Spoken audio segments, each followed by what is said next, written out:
Alhamdulillahi Rabbil Alameen wassalatu wassalamu ala ashrafil anbiya wal mursaleen nabiyyina Muhammadi wa ala alihi wa sahbihi ajma'in. Amma ba'du, assalamu alaikum wa rahmatullahi wa barakatuh, and welcome to our FiqHour. Today we're going to speak about a theme which was raised yesterday, or maybe a few days ago actually now, which is around the discussion of distribution of wealth. I'm looking at what's Fridays as well, and I can't even read it. SubhanAllah. I will get it from somewhere. So it's about wealth distribution. What does Islam speak about wealth in general? We know, for example, we have capitalism, which is pretty much the West, and it seems to be the dominant power, the dominant financial system. And even though I listed consumerism, that's only because I was playing with C words, because I also had communism. And consumerism and capitalism arguably could go hand in hand, but it could also be argued that consumerism is a more kind of extreme version of capitalism, possibly. And then obviously we've got communism. And these are the kind of three, arguably two or three main global world views with regards to wealth. Okay. With regards to wealth, how it should be collected and how it should be spent. But obviously, Islam speaks on all matters, and it also speaks on the matters of wealth. So let's just discuss that first about wealth. Wealth is being referred to as mal. Okay, mal, if you look at the root letters, means something which you're inclined towards. And in Urdu they say mail karna, yani mail hona, yani mala yamulu, to be inclined towards something. So that's what usually mal is. Mal is something which is of value, something that we hold in value. And you find, for example, in Islam, there's nothing wrong in having mal. In fact, it is encouraged to have mal. So, for example, whether you are a shepherd, a farmer, whether you are somebody who provides a service. I'm using kind of historical, terms of reference like shepherd and farmer. Obviously, we aren't shepherds and farmers, but I'm trying to give a broad understanding of how it used to be. So whether that's shepherding, whether that's farming, whether that's providing a service, which is what we kind of really live in now in the world that we live in, especially the UK. It's pretty much a service country. And then products. So they tend to be broadly, and you could, I guess, add a fifth one, which is, mining or extracting something from the earth, whether that's oil, gas, coal, diamonds, rubies, emeralds, you name it, whatever is dragged out of the ground and arguably even dragged out of the sea, pearls. So they tend to be, and a service is obviously, you could be a teacher, you could be an accountant, you could be a dentist. So these are various services that people provide, and then obviously there's products. So Islam encourages people to work, especially obviously if you are the so-called breadwinner, even though most of us don't eat the bread. Most of us obviously eat chapati now, don't we? So the chapati winner. And nowadays even people don't like chapati, do they? They prefer pasta and things like that. So the pasta winner. The meaning, the person who is supposed to earn. So he is supposed to seek halal means to earn. We know, for example, when a person was sat on the side of the road and he was begging, the Prophet ﷺ encouraged him to, get an axe and then use that axe to chop firewood and bring that firewood down to the city and sell it. Now he wasn't making a product because the trees were already there. What he was doing, though, was providing a service. And what was the service he was providing? He was providing convenient and easily accessible firewood, which everybody needs. Because if you're a farmer, you haven't got time to go climbing up the mountain, chopping some trees down, coming back down the mountain. It could take you half a day. It could take you a day. And obviously, you've got to look after your animals. And if you're a farmer, you've got to look after your crops. And if you're a blacksmith, you've got to carry on doing what people do as a blacksmith. So this was something which the Prophet ﷺ encouraged. Yani, be a productive member of society. So it was never considered problematic. What was considered problem, and if you've been watching the videos that I've been doing with RG Advisory, especially because that's around the business world and about finance and about making money, you'll see obviously that earning is not our sole purpose in life, that we don't just become a hamster on a hamster wheel and we're just spinning the wheel around, because we know the wheel's not going anywhere. Okay, that wheel is just going to spin. We're not going to go anywhere. We're just going to spin round and round and round and round and round. The only reason we earn is to stay alive. Why? Because we eat with it. Okay, so we're staying alive. What's the purpose we're staying alive for? So we can do the real things in life. Yani the ibadat, the work of deen, the spreading the word of Islam. These are the things which our real purpose is. But we need to live. And to live, we need to eat.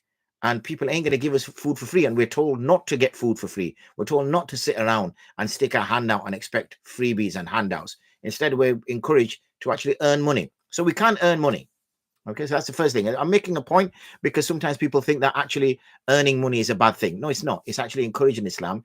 And it's common sense, isn't it, that if you can get paid £20 an hour, it's better than getting paid £10 an hour.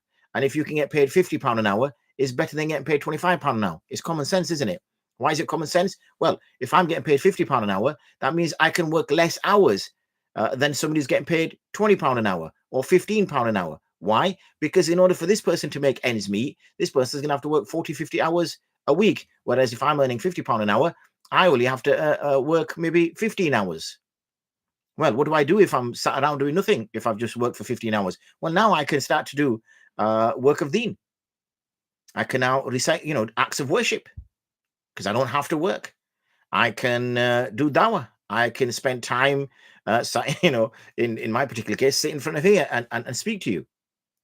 So therefore, that shows that earning more, there's khair in it. But that doesn't mean that, I can work for 20 hours or 30 hours and earn enough. But what I'm going to do is I'm going to want to earn more. I want to earn more. So what I'm going to do is I'm going to work another 10 hours, even though I can live on 25 hours worth of money easily. But I'm going to work 35 hours of money because if I get more, I can spend more. And then, you know what? Let me work for 45 hours. Why? Because then I can get more and I can spend more. Why don't I get another job on the weekend? Why? So I can earn more, so I can spend more. So now we've kind of lost the focus that, this is not what life's about. Life's not about cramming every single hour you have in earning money. You've kind of missed the point if you think that you're supposed to be working 7 days a week, 12 hours a day, just so that you have a nice lifestyle. That's not what it's for. Yes, you might have a more constrained lifestyle. If obviously you are working 30, 40 hours, it might be slightly constrained and challenging, but you're living. Otherwise, if you're going to spend the next 20, 30 years of your life working 7 days a week for 7, 8 hours a day, and you do this till you're 50, till you're 60, how much energy are you going to have left now? How much enthusiasm are you going to have left now? How much capabilities are you going to have because you've not learned anything for you now to do work of dawah or work of deen or to teach or to educate and start earning for your akhirah, which is your real maqsad in life. So with that said, earning halal is encouraged. Earning sufficient to provide for yourself and your family is encouraged. And I've already spoke about, the ability to earn more. How are you going to earn more? Well, if you're so-called professional, you're going to earn more. If your job is a qualified job, you're going to earn more. If it's a laborer job, you're going to earn less. If it's a qualified job, you're going to earn more. So therefore, it encourages that we are, in positions where we can earn more. Okay, yani have the qualifications, have the professionalism, have the experience, so that we can earn more. Now, so that sets out the kind of parameters of earning. The next thing which comes is, what role does the state play in all of this? Because if we look at, say, communism, then the state plays a huge part. And what it encourages is that money should be distributed more evenly amongst the people, irrespective of how much effort you put in. However, the Sharia considers that to be unfair. Why should it be that a person who spends time coming up with fantastic ideas and works hard should have to share his money with somebody who sits around and does nothing? Why should they do that? That's not fair. Yes, it's bringing this person who is in difficult circumstances on his feet, but it's not fair for this person because that person is doing all the working. You hear a lot of resentment from people who are who are taxpayers, who get very upset and very angry when they find out, for example, that the people are on benefits. Okay, the people are on benefits because they think, well, this person's on benefits. He's on. Well, he just sits at home and goes here working long hours in order to be able to pay. And this is something that's not fair. And that's why he does not respect communism, and he doesn't support that. The other extreme is capitalism, where capitalism is survival of the fittest, the kind of wolf syndrome, the dog eat dog, that do whatever it comes to earn. And it doesn't matter who you step on along the way. And and just money, and that's a completely other extreme. Okay, where there is no that it shouldn't be. Why should we support others? Let them, they've got two legs, they've got two arms. It's their unfortunate bad luck that they've got a disability, or it's their unfortunate bad luck that they grew up in an area of a city which was challenging, and aspirations were low, and working opportunities were poor. That's on them. Okay, and that's something which then breeds a culture of survival of the fittest, and no care for the others. Again, the Sharia goes against that. So what the Sharia does do is it encourages earning. It supports people to better themselves, to move along. It does instill within the whole concept that this is not down to you. This is rizq which is coming to you, but you've got to strive for your rizq. The apples are not going to fall off the apple tree into your lap. You're going to have to plant the tree first. You're going to have to look after the tree, and then you're going to have to get a ladder in order to get the apples off the tree. They're not. If you're going to just sit there and expect an apple tree to suddenly sprout in front of you and grow in front of you, and then apples to fall into your lap, then obviously you're completely confused and you don't really understand how these things work. So there has to be some effort from you. Then what happens is the 2.5%, which is of zakah, is given towards those who are less able than us, the faqir, the miskin, whatever, and that's only once a year, and that's what we call zakah. However, throughout, the rich are encouraged to give. So back when slavery was in, emancipating slaves, freeing slaves, so that they can get onto their a ladder. Those that contracting slaves, so they can buy themselves out. Mudaraba, which was a means by a person who had no money and a person who had money, but the person who had no money had an idea, had skills, and the person who had money could invest into that person. So this is again money being hoarding was something which was frowned upon, something which was not encouraged, and it did not make sense. And that's why riba exists as being haram. It would not make no sense to anybody just to keep money and use money as a commodity. I'm just going to loan my money out in very low risk, and I'm going to charge a fee for that, and I'm going to make money like that. There would be a lack of entrepreneurship. There'd be a lack of investments in new ideas. All it would be is loans and people making money from those loans.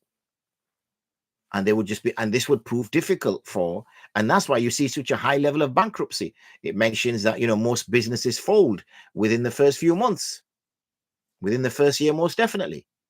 And that's because of that sort of system that exists. So that was just a short kind of a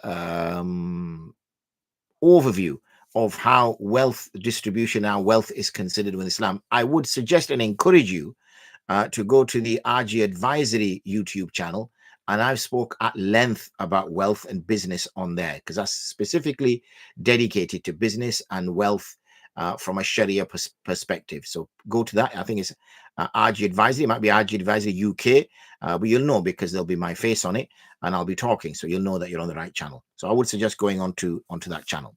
But anyway, let's pick some questions here before we go to the Markaz al-Ifta wal Qada. Assalamu alaikum. Where someone worked in an Islamic school and took extra breaks or may have been paid extra, can they pay that off through donating to the school with an intention of sadaqah? Or do they need to let the school manager know and pay it back? They need to pay it back. It cannot be a donation. How can it be a donation when it's not, in your view, being collected permissibly? Because obviously, if a person has been paid to work X number of hours and that person has not worked those X number of hours, then that money they've got was not permissible for them. So that money is not theirs. That money belongs to the Islamic school. So how one cannot donate something that does not belong to them? It's like, for example, if I take, all of these or something, let's just say I work in an Islamic school and I take all their A4 paper without telling them, and I start using their A4 paper. This wasn't approved by the people in charge. I just took it and I'm using it. And now I go back to the school and I say, oh, I want to donate these A4 papers to you. They're going to say, thank you very much. So we're trying to get khair done as well. How can you, when you've taken something impermissibly? You'd have to return it and say, this belongs to you. You'd have to return the money and say, this belongs to you. And if they say, oh, what is it? Say, I'd rather not say, but this belongs to you. Off you go. This is not a donation. This belongs to you. And give that. This is only if you're giving it to the poor. And then, you don't have to mention that it is zakat. That's not for your covering your back. That's to cover that person's, not humiliating the person you're giving it to. If we've done something wrong, then we should be open about it, that we've done something wrong. Now, if you want to avoid an awkward conversation, you can get their bank details and just put the money into the bank. You don't have to say anything. Just put the money into the bank.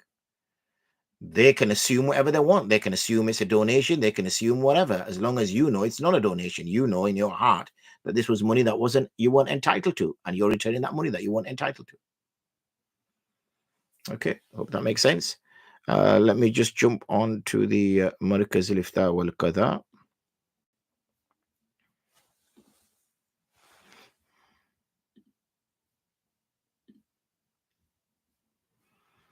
So what is the difference between Sadaqah al-Jariyah and Waqf? Okay, the difference, the difference for Waqf is, or let me describe Waqf and let's see if we can draw out the difference. Waqf is when you give something and you only are using the fruits of that thing or the produce of that thing in work of sadaqah, and the actual thing remains. Okay, the actual thing remains. So for instance, you can, for instance, have, say, a piece of land, and that piece of land is waqf. Now that piece of land is not going to be used, it's not going to be sold. So you cannot sell that piece of land. That piece of land is going to remain as a waqf. And now the people who you've given responsibility to look after that waqf, what they do is they plant some trees on it. And when they plant some trees on it, then they sell the fruit from those trees every time it harvests. They keep some money back because they need some money to pay the farmers and pay the people who are looking after the farm. And the rest of the money, obviously, they can now give in sadaqah. So therefore, they will continue to make that profit. It might be that they keep some money back as well and invest that into something else. So that's a waqf, and the land is the waqf, and the land is never sold. Sadaqah Jariyah can be, for instance, that I buy a well and I use that well for watering a local area. Okay, watering a local area. So, and the sadaqah which comes from it is perpetual. Another sadaqah is perpetual because there is similarities there between a waqf as well. The other difference with a waqf is you can dedicate a waqf to your family or to people around you, whereas with a sadaqah jariyah, you're going to be, a sadaqah jariyah is a term, whereas a waqf is a mechanism. Sadaqah jariyah is, for example, even a pious child praying for you is sadaqah jariyah, for as long as that child is alive and keeps teaching his children or whatever. Writing a book is sadaqah jariyah, meaning that if, these videos that I'm making are sadaqah jariyah. because you're listening to them now, you're watching them now, and let's just say YouTube exists for another 5,000 years, and before Yawm al-Qiyamah comes, and these videos stay up on YouTube for the next 5,000 years, then I will continue to get Sadaqah Jariyah, but it's not a Waqf. So I hope that distinction by me describing them is clearer.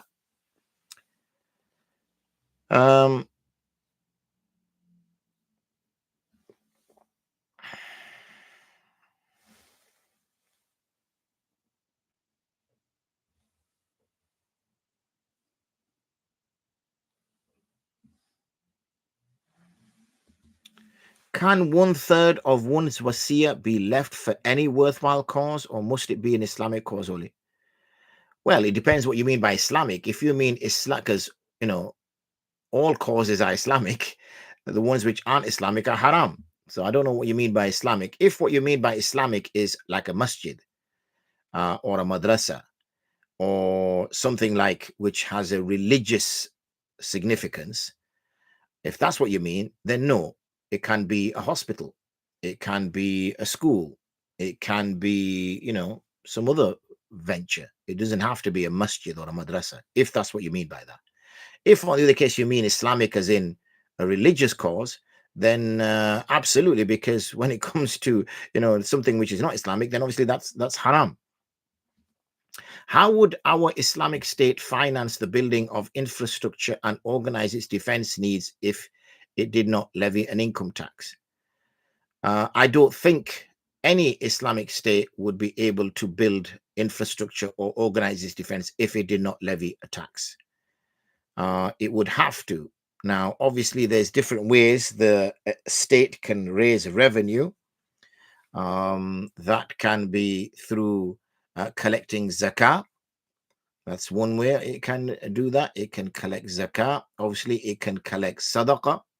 It can collect lillah.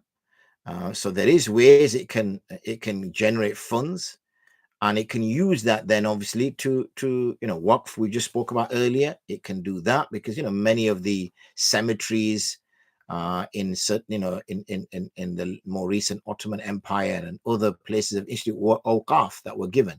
So there is that possibility that exists. But if for whatever reason the community was somewhat slightly religious in that sense, then yes, the state could bring in laws in order to take money in order to support its growth and support its development.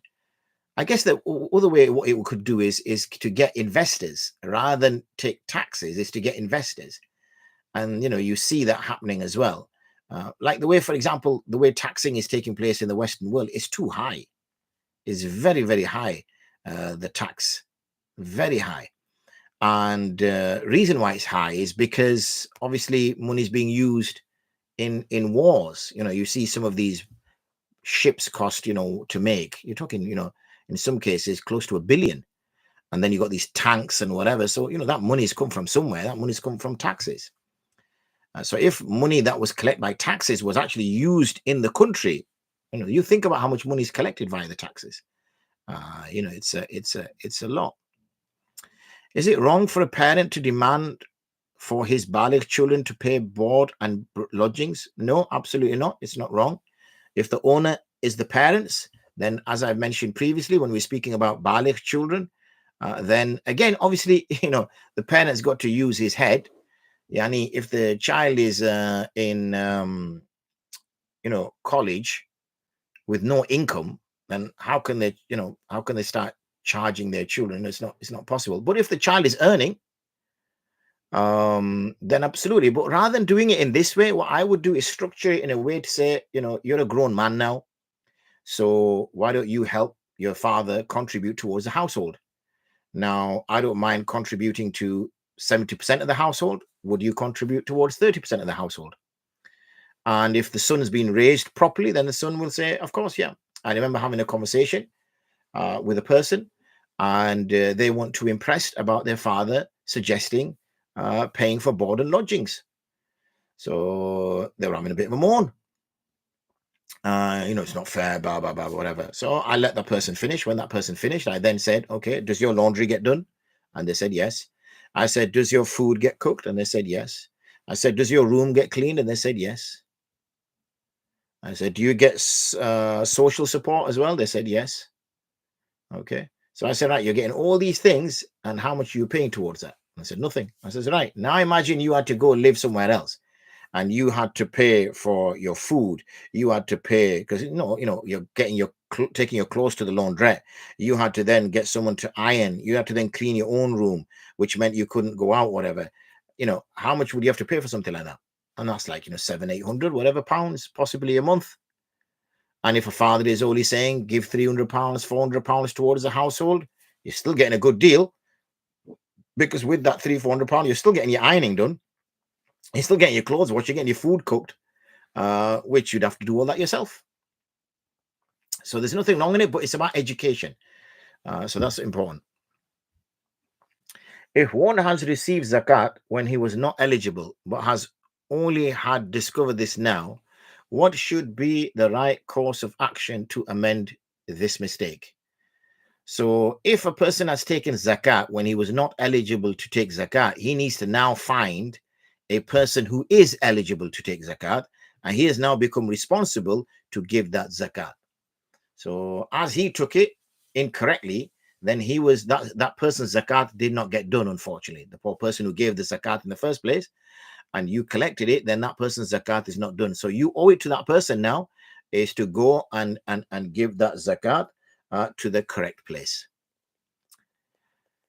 What is the method for calculating fidya payment due to terminal illness? What would it be this year? So the method is, if you're going for the half a sa of wheat or barley, then we have calculated it to be £4.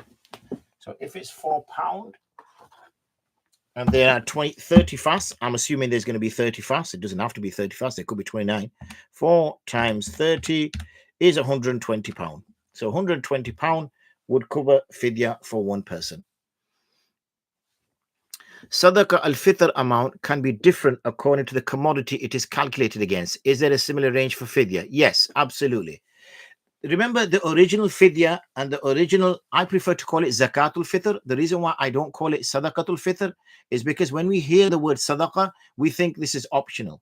Whereas zakatul fitr is not optional, and zakat we know is not optional. So when I use the word zakatul fitr, everybody knows that, oh, this is necessary. So I tend not to use the phrase sadaqatul fitr. Well, I might use it unintentionally, but I try not to use the phrase sadaqatul fitr. Instead, I use the phrase zakatul fitr, which makes a person understand that this is an obligation upon them.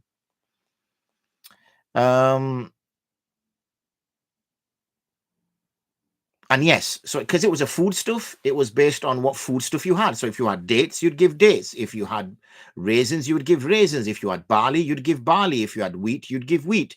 Arguably, if you had rice, you would give rice. So whatever staple food that you had, that is what you would give. We now use a monetary value because we're not farmers. We're not farmers, so we don't have these things. So what we do is we equate a monetary value. And once we've equated a monetary value, there's monetary values for, a size about 1.6 to 1.75 kg. You'll find I've written extensively on this if you go to wifaqululama.co.uk, I think, and you'll find it on there. What is the amount of sadaqatul fitr for this year? £4 per person.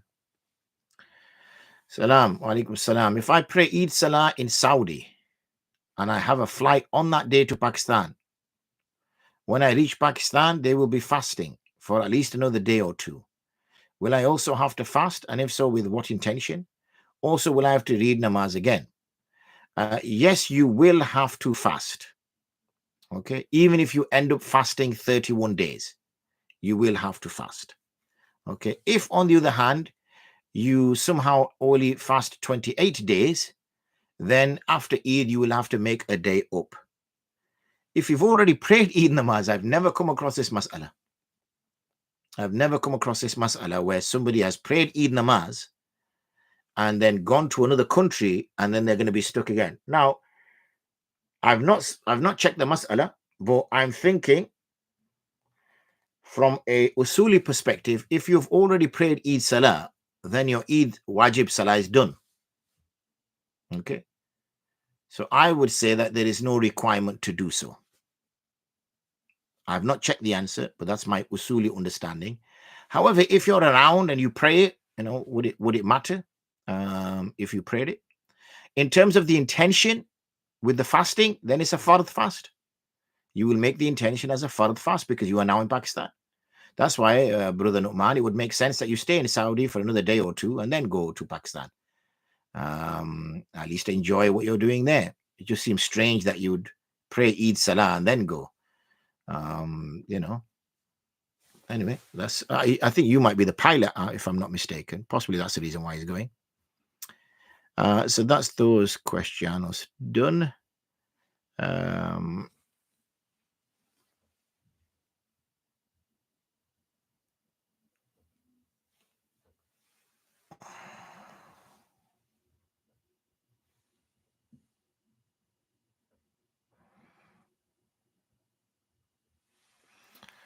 Let's see if there's anything that's coming via the ladies. No.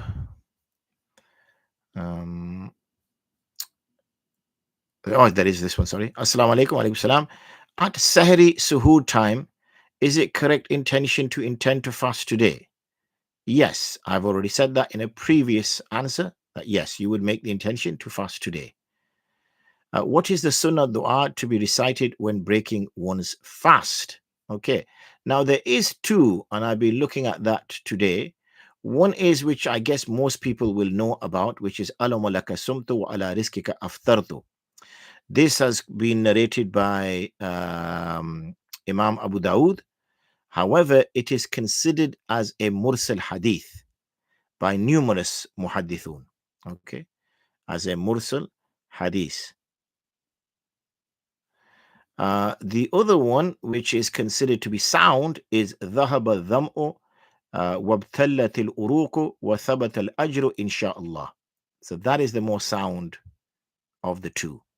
So that's ذهب الظمأ وابتلت الأروق وثبت الأجر إن شاء الله. We'll be posting that soon on the channels. So if you are on our social WhatsApp media WhatsApp channels, and if you are on our Markaz al-Iftar channel, then you will get that. If you're not, then you won't get that. But I've told you numerous times to join it, so it's not like I haven't told you. So this is why I say to you, join the Markaz al-Iftar gents, or join the Markaz al-Iftar ladies, or at least join the Olive Foundation Telegram channel, or at least join the WhatsApp group, because we post stuff on there and you're going to miss out on it. And I can't keep repeating it because you're not listening to me. Oh, Sammy's back. He's been away for a few days, haven't you? I don't know where you've been. Wa alaikum salam, Sammy. Will Muslims living in non-Muslim lands be questioned about conveying the message of Islam? If yes, is this a fardul kifaya? Absolutely, Sammy. We will be questioned about conveying the message of Islam. 110%. If yes, this is a fardul kifaya, yes. And for some, it is a fardul ain, possibly. Because of the position that they have. But yes, it's a communal obligation. Absolutely correct. It's a communal obligation, but upon certain people, it may be even a individual obligation. However, let's just agree on the fardul kifaya. Absolutely. Is there any extra reward in paying your zakat during Ramadan, or is the reward the same throughout the year? There is no extra reward. Well, let me rephrase that. There is extra reward if this is where all the wires get mixed up. There is extra reward if you pray a fard, if you do a fard act in Ramadan. Okay. If you do a fard act in Ramadan. What that's in reference to is like Salah. So when you pray your Asr in Ramadan, there's more ajr. But on the flip side as well, if you commit sins by not praying, then, expect a serious comeuppance as well. And so people have this habit of moving their nisab date. Nisab date is a fixed line in the sand. So you cannot, it's like saying, oh, I don't like my birthday being on the 10th of January. I prefer my birthday to be in the summer because it's warmer. So you know what? I'm going to change my birthday now and I'm going to celebrate on the 10th of June. Has that really changed your date of birth? Of course it hasn't. Your date of birth is still going to be the 10th of January because that's when you were born. Right? This is just an arbitrary, 10th of June is just an arbitrary date that you just picked out. So in the same way, when you had wealth and you hit nisab on, say, the 7th of Rabiul Awwal, then that is your nisab date. The 6th of Rabiul Awwal is your nisab date. Every time the 6th of Rabiul Awwal comes around, you are supposed to check your accounts, check your wallet, check under your mattress, check your gold, check everything, your shares, your pension, everything, your e-wallet, and find out how much you hold. And then you take 2.5% and you give that. For you to delay it is not correct. You could dispense it in Ramadan if you so chose. You could say, for example, let's just say my nisab date is on the 16th of Dhul Qa'dah. So my nisab date is on the 16th of Dhul Qa'dah, and Ramadan comes along. So my nisab date hasn't come. But like we spoke in an earlier video, you could calculate what it's going to potentially be on the 16th of Dhul Qa'dah and start to give it out in Ramadan. Okay. But you cannot shift your nisab date. That's what you need to be very careful about, that you don't shift your nisab date. You can give your zakah in Ramadan, but don't shift your nisab date. Rather, what you should do in Ramadan is give sadaqah. Okay, you should give sadaqah, because zakat is compulsory upon you. You've got no choice. But sadaqah is something you're giving from your heart. So give plenty of that. Wa alaikum salam wa rahmatullahi wa barakatuh. Can we give money to non-Muslim charities? Yes. But what you need to do is, when you give money to non-Muslim charities, is to determine how that money is being spent. For example, is like 50% of it being used for administrative purposes, or 70% being used for administrative purposes, which basically means people's wages? Or is your money actually going to get to the cause? That's what you need to look into. That's the first thing. Secondly, sometimes you might give to Muslim charities or non-Muslim charities, or engage in non-Muslim charities, going back to what Sami raised earlier, which is about conveying the message of Islam. You see, sometimes non-Muslims, as I call them, the fence sitters, who haven't really made an opinion on Islam and haven't really made an opinion on Muslims, will say, these guys only give to their own charities. They don't give for cancer appeal. They don't give for this. They don't give for that. They don't give for this. All it is for religious causes, and that's it. So it seems as though we don't care about humans, and it seems we don't care about, we have no humanity in us, and we don't care about other people. So therefore, sometimes for the sake of dawah, we should engage as well. So when we had our institute, and we're still doing it now, is we engage with local charities, whether it's our local hospital, or the Heart Foundation, or whatever. So we can at least be seeing that, look, we're not just looking out for ourselves. We look out for all people, because at the end of the day, charity, if you look back, zakat was actually used, before Sayyidina Umar cancelled it, was actually used to mu'allifati qulubuhum, which was to win over the hearts of people. Okay, that was one of the 8 categories.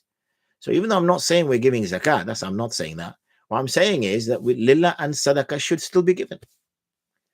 Because it might be that you'll see it as well. I don't know in your cities, but in Bradford anyway, you'll find a lot of the street beggars know all the Islamic terms, even though they're non-Muslims. They know all the Islamic terms, inshallah and whatever, and they know, because alhamdulillah, Muslims are generous.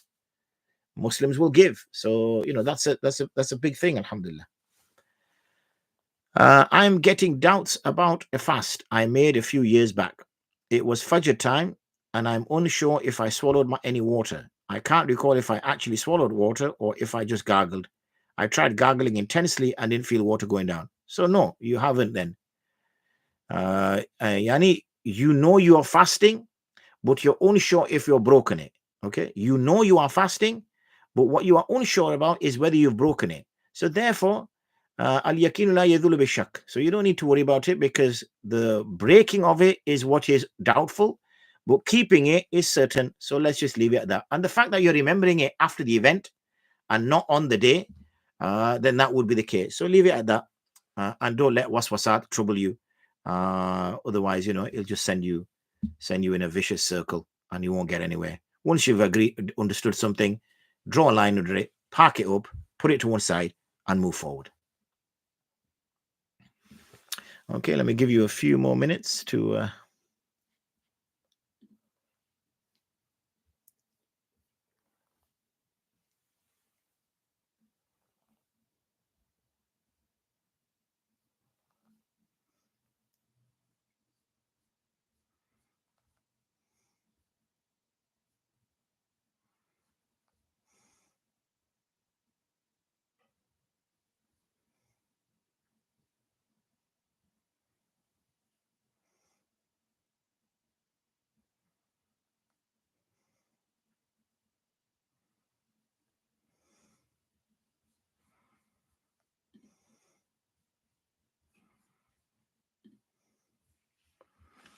Okay, so it seems everything is done. So before we disappear, I need to introduce the next FiqHour. So let me find it. Where is it? Hold on, let me just send this last one.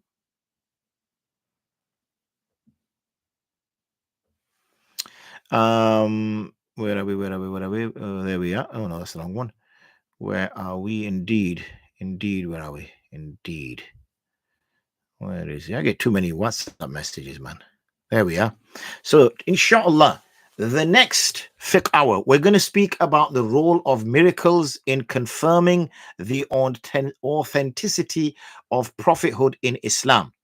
How do miracles challenge or reinforce our understanding of natural laws and divine intervention? Can ordinary people perform miracles, or are miraculous events reserved for prophets and saints? How do skeptics and rationalists reconcile the concept of miracles with scientific principles and empirical evidence? Okay, so that, inshallah, is going to be our theme for our next session of FiqHour. Now that I know what it is, now I understand that scribble, it means role of miracles. So I'm going to cross it out, because I know when I look at it again in about 10 minutes, I'm going to think, what does that say? And write it a bit more clearly. The problem I have, you see, is my hand works too fast. No, my brain is going too fast for my hand. My hand can't keep up, the poor chap. That's my excuse anyway. Can we do a theme in Nafl Salah and the times we can pray them, best time to pray them? We can do. I can make a note of that. Maybe that's something we can do, because we've now run out of days, potentially of non-Ramadan days. But I will make a note of it for the following week. And so for Monday, inshallah, we can explore Nafal. But what I would like from you, Hamza, is a little bit more, flesh on it, a bit like I just read out to you there, a few kind of questions which spark and poke the curiosity. So I can build a theme along that, if that makes sense, rather than like a little one-liner, because then, you're leaving all the thinking to me, and that's not fair. Okay, so I think we have reached the point of no return. So I will start switching down my devices. But if a question sneaks in beforehand, then Bismillah, let it sneak in. So that's Instagram off, and we're on our way to get Facebook off.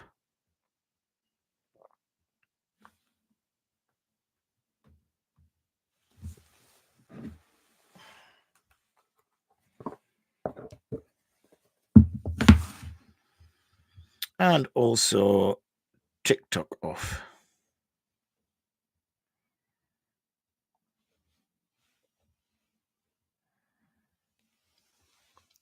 And last but not least, YouTube off. وآخر دعوانا أن الحمد لله رب العالمين. السلام عليكم ورحمة الله وبركاته. Salatul Tasbih. You can add that to Hamza's little thing. Hamza, make a note, because that's also a Nafal prayer. So we can include that in there as well, please, if you would. Make sure you capture that, Hamza, because I'm about to switch this off. Assalamu alaikum wa rahmatullahi wa barakatuh.